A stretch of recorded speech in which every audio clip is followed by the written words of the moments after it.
Hello दोस्तों, आज की वीडियो में आप लोगों का स्वागत है।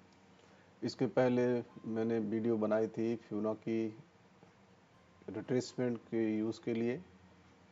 ये वाली वीडियो जो मैं आपको दिख रही है इसमें हमारे पेज में।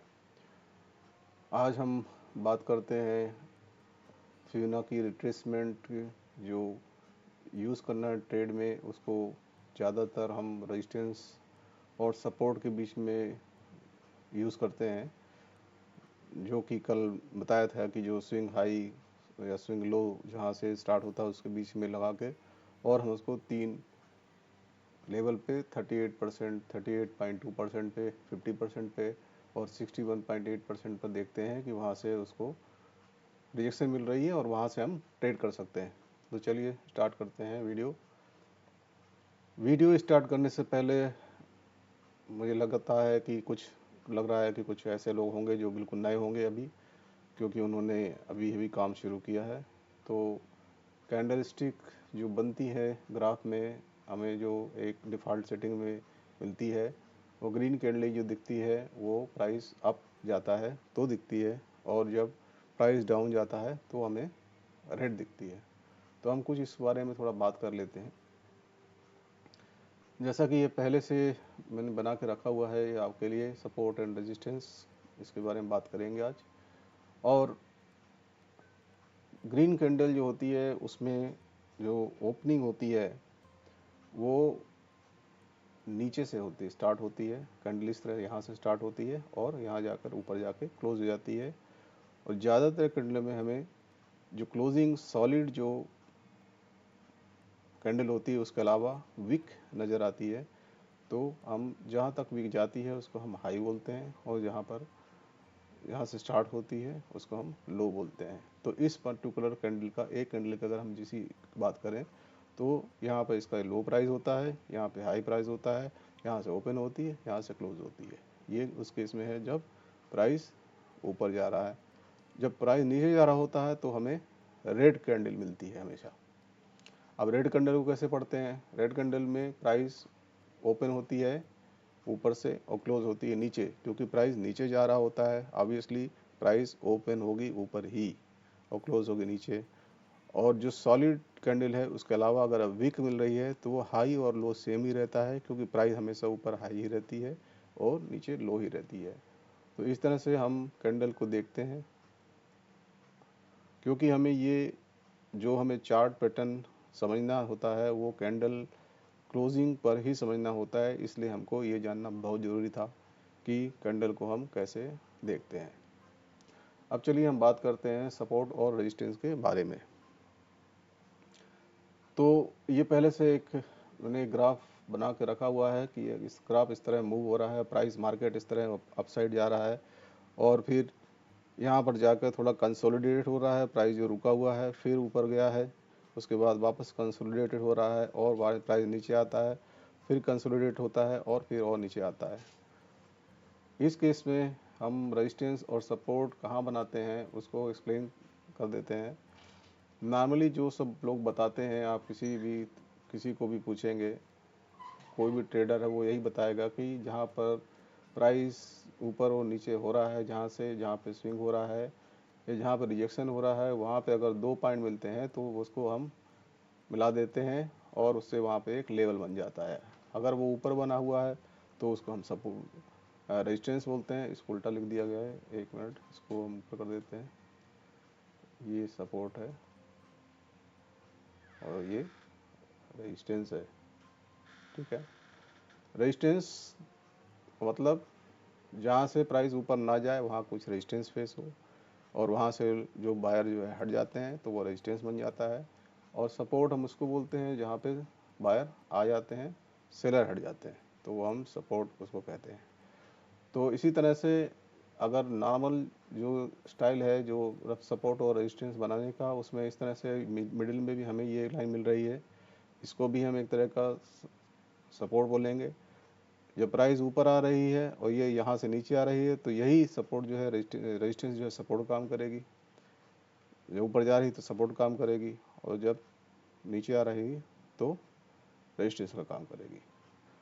तो यहाँ पर फिर अगर रेजिस्टेंस है, जब ऊपर प्राइस चली जाती है तो वो सपोर्ट, तो रेजिस्टेंस बिकम सपोर्ट हो जाता है। मेनली हमें समझना है कि ये जो भी हमें लाइनें मिल रही हैं, जो लेवल मिल रहे हैं, वो बेसिकली वहाँ से प्राइस में कुछ वहाँ पे रिजेक्शन आने के चांसेस हैं।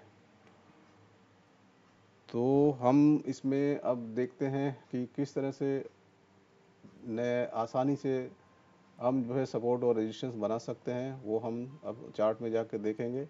ये है नॉर्मल तरीका। लोग जो है यहाँ पर आकर के रेजिस्टेंस में ये देखते हैं, रिजेक्शन देखते हैं, वहाँ कोई एविडेंस आता है कि हाँ सपोर्ट का कोई सिग्नल मिल रहा है, चाहे वो कैंडल स्टिक पैटर्न हो, चाहे वो उसमें ऑर्डर ब्लॉक हो। ये सब चीज़ें जो है आप लोगों को जाननी पड़ेंगी, ये सब क्या होता है, और इसके बारे में भी अलग से वीडियो बना करके समझाया जाएगा। पहले हम रेजिस्टेंस सपोर्ट समझ लेते हैं, जो कि हम जैसे कि पहले हमने फिनोकी रिट्रेसमेंट देखा, तो उससे हम उसको जो है फुल्ली उसको यूटिलाइज कर सकें और हम ट्रेड ले सकें। तो पहले हम सपोर्ट और रेजिस्टेंस समझ लेते हैं कि कैसे बनता है। तो चलिए आइए चलते हैं हम रियल ग्राफ में। तो होपफुली आपको ये समझ में आ गया होगा। तो ये है गोल्ड का एक चार्ट है। अच्छा, इसको समझने से पहले ये जानना ज़रूरी है कि हम इसको आसानी से कैसे बना लें। तो हमारे पास में अलग अलग टाइम फ्रेम होते हैं, 1 minute, 5 minute, 15 minute, 30 minute, 1 hour, 4 hour, day, week.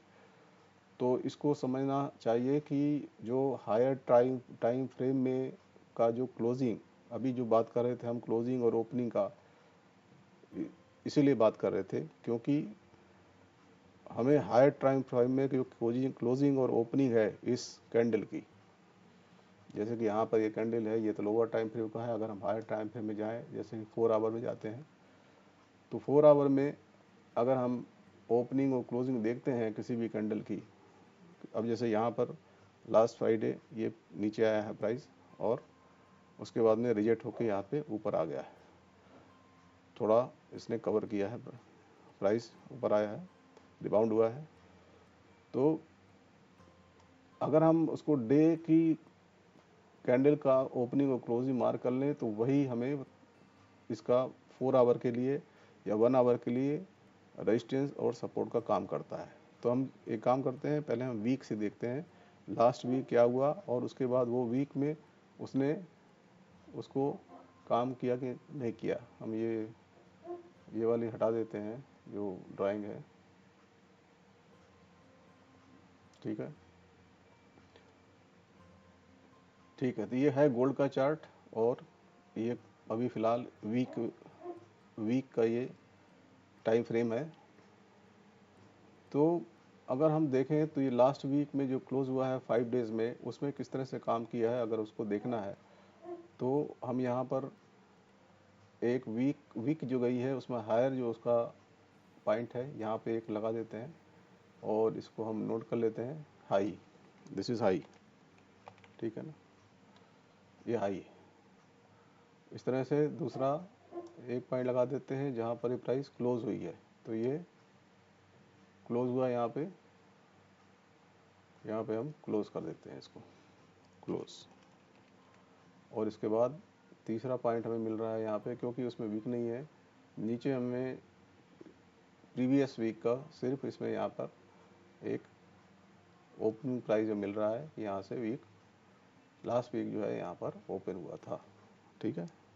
तो ये ओपन हो गया, ये तीन चीज़ आ गई। तो हमें क्या क्या मिल गया लास्ट वीक से, ओपन, क्लोज एंड हाई।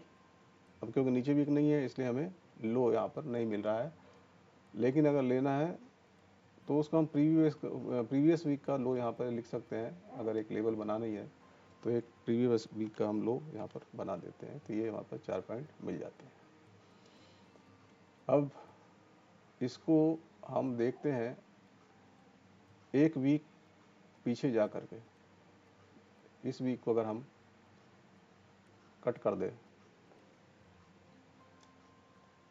इस वीक को हम कट कर देते हैं यहाँ पर, ठीक है। तो वो प्राइस किस तरह काम किया है वो हमको दिख जाएगा। तो अब इसको हम 4 आवर में चल देते हैं सीधा, या 1 आवर में चल देते हैं जिससे हमें मालूम पड़ जाए, और इसका हम सेशन ब्रेक लगा देते हैं जिससे हमें मालूम पड़ जाएगा कि सेशन ब्रेक में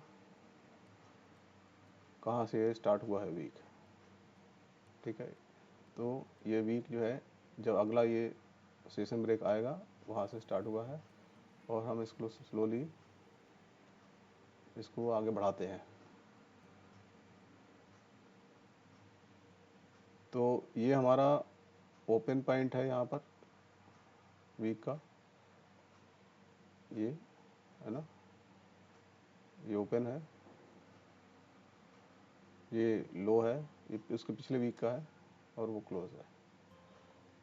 तो हम बढ़ते हैं, अब इसमें 1 आवर में कर देते हैं तो हमें ज़्यादा मिलेगा। ये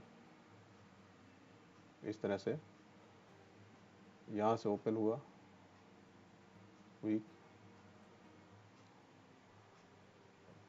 ये बढ़ रहा है आगे, और जहाँ पर ये क्लोज हुआ था वहाँ से इसने रिजेक्शन लिया। ये देखिए, इसने रेजिस्टेंस का काम किया, ये थोड़ा सा इसने फेक ब्रेकआउट दिया है, और उसके बाद वापस से उसी से जहाँ से क्लोज हुआ था वहाँ से इसने ब्रेकआउट दे दिया है, और ये हाई की तरफ जा रहा है।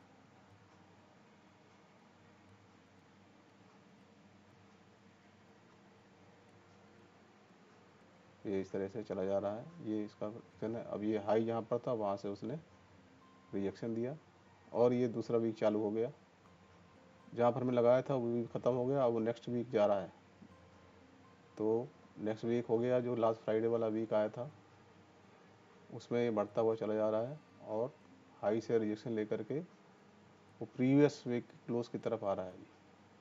तो हमें देखना ये है कि ये वहाँ पर कैसे एक्ट करता है। तो ये हम देख रहे हैं वीकली टाइम फ्रेम में लगा करके, और 1 आवर में किस तरह से काम करता है ये हम देख रहे हैं इसमें, कि क्या रेजिस्टेंस सपोर्ट जो है वो काम करता है। तो जी हाँ, ये इसने यहाँ पर 1 आवर में ब्रेकआउट दिया है, ब्रेक डाउन हुआ है, और ब्रेक डाउन होकर के वापस वहीं से जहाँ पे क्लोज हुआ था प्रीवियस वीक वहाँ से फिर से ऊपर जा रहा है। तो ये जो एरिया है, जो ये यहाँ पर ब्रेक डाउन दिया था, उसके बाद में इसने यहाँ सेल दिखाया, और वापस से बाई की तरफ जा करके, और वापस से ये देखिए यहीं से इसने ये, इसको हम फेक बोलते हैं, फेक ब्रेकआउट बोलते हैं। ये वो करके वापस से सेल में, ये दिखाया इसने ज़रूर कि ये बाई में जा रहा है, लेकिन एक्चुअली वो सेल में आ गया, तो इसको हम फेक बोलते हैं ब्रेकआउट। ये भी हम एक वीडियो में जानेंगे। अब देखिए, जहाँ ये ओपन हुआ था वहाँ पर वापस इसने फिर से यहाँ पे ब्रेक डाउन किया फेक, और फिर से ये ऊपर आ गया, और यहाँ साइडवेज होकर के, और अब ये नेक्स्ट ये दिख रहा है 14th को इसने साइडवेज रहा है, और ये अब ये फ्राइडे की तरफ आ रहा है।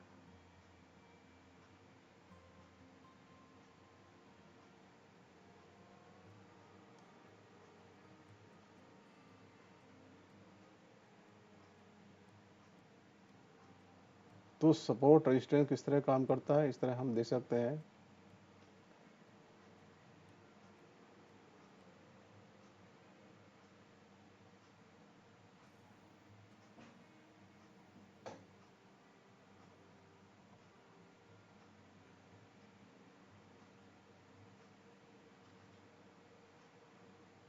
ओके,